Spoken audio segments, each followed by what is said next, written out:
હરિઓમ બાળકો, કેમ છો? આજે આપણે કરશું ચેપ્ટર નંબર 1 વિદ્યુત ભાર અને વિદ્યુત ક્ષેત્ર રેખાઓ ની પહેલી મોસ્ટ ઇમ્પોર્ટન્ટ થિયરી જી 2024 પહેલા તો ઘણીવાર બોર્ડમાં પૂછાયેલી છે. ચાલો આપણે ક્વિક એનું રિવિઝન કરી લઈએ. કુલમના નિયમનું વિધાન લખી તેનું સદિશ સ્વરૂપ સમજાવો. તો કુલમના નિયમનું વિધાન લખવાનું છે. જેટલું બોર્ડ વાળા પ્રશ્નમાં લખે એટલું જ આપણે લખવાનું હોય.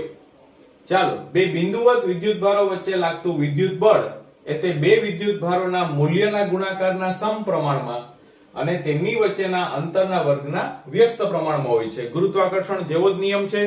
ચાલો ચલેશની નિશાની દૂર કરીએ એટલે k આવશે. k નું મૂલ્ય આપણે દાખલામાં જોશું. આમ તો તમને કહી દઉં 9 × 10 ની 9 છે.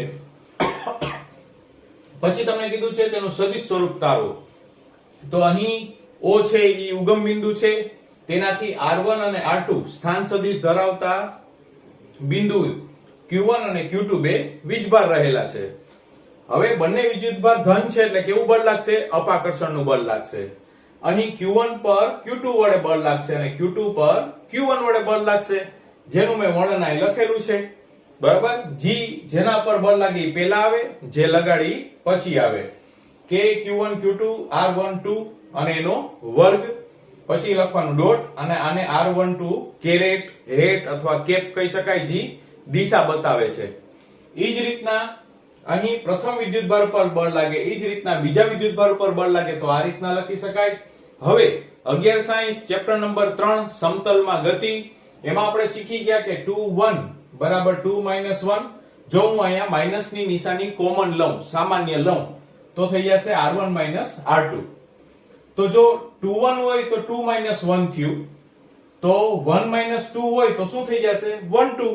આટલું તો આપણને સ્વાભાવિક આવડી જાય. તેથી આ બંને એકબીજાના વિરુદ્ધ થયા. તો એ જ રીતના બળ 2 અને 3 પરથી આપણે કહી શકાય કે ન્યૂટનના ગતિના ત્રીજા નિયમ મુજબ કે બંને વિદ્યુતભારો પર લાગતું બળ સમાન મૂલ્ય અને પરસ્પર કેવું હશે? વિરુદ્ધ દિશામાં હશે.